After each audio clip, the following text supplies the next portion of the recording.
Crime हो या राजनीति, चुनाव हो या आयोजन, अब हर मुद्दों पर खुलकर होगी चर्चा एक खास शख्सियत के साथ। देखना ना भूलें हमारा कार्यक्रम एक खास मुलाकात। आयुर्वेद, योग, ये उसी से जुड़े हुए हैं जो भारतीय मनुष्य की एक व्यापक साधना और सिद्धि का एक चरम उत्कर्ष रूप आज भी देखने को मिलता है, और इससे पहले के कालखंड में तो वही था। जब हम आयुर्वेद की बात करते हैं तो आयुर्वेद कहता है कि जो चराचर जगत है ये पंच भूतों से बना हुआ है, और उन्हीं पंचभूतों से हमारा शरीर भी बना है।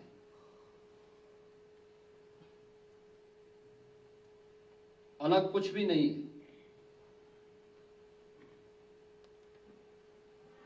और महायोगी गोरखनाथ जी भी कहते हैं, पिंड माही ब्रह्मांड समाया है, यत पिंडे तत् ब्रह्मांडे।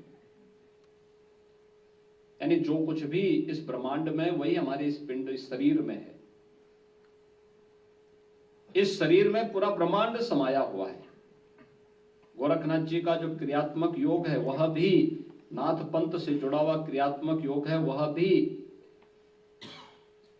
इस पूरे ब्रह्मांड के जुड़े हुए उन सभी रहस्यों को इस शरीर के अंदर ही देखने का काम करता है, उसी में ढूंढने का काम करता है। सिद्धि की पराकाष्ठा पे पहुंचा हुआ एक योगी ज्ञान की खोज में कहीं बाहर नहीं भटकता, अपने अंतःकरण को ही टटोलने का काम करता है, उसी अंतःकरण में ही ज्ञान के उस रहस्य को ढूंढने का प्रयास करता है। पंचभूतों से जुड़ी हुई इस सृष्टि को इस शरीर के अंदर देखना, और उसी में आयुर्वेद इस बात को कहता है कि जो पंचभूत हैं इनका कारण फिर शरीर की रचना के साथ जुड़ती है। वात, पित्त और कफ का एक निश्चित समन्वय शरीर की जीवंतता को बनाता है। लेकिन जब भी उसमें विसंगति आएगी तो व्यक्ति उस विकार से संबंधित रोग से रुग्ण होगा। उसके समन के लिए आयुर्वेद अपनी पद्धति देता है, वे पंचकर्म की पद्धतियां हैं। लेकिन आप योग में आएंगे तो योग भी इसी बात को कहता है।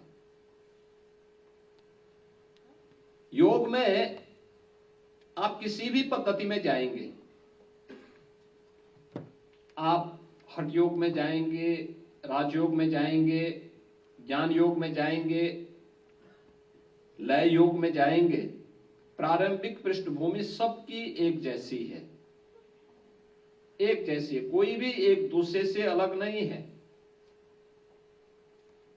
इसकी प्रारंभिक पृष्ठभूमि ही शुरू होती है नियम और संयम से।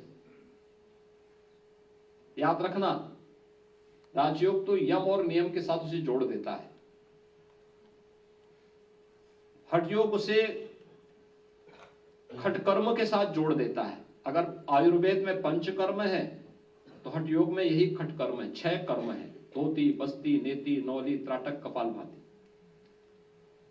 और इन सभी क्रियाओं को आपस में जोड़ने के लिए, लेकिन उसकी आधारशिला क्या कहते हैं?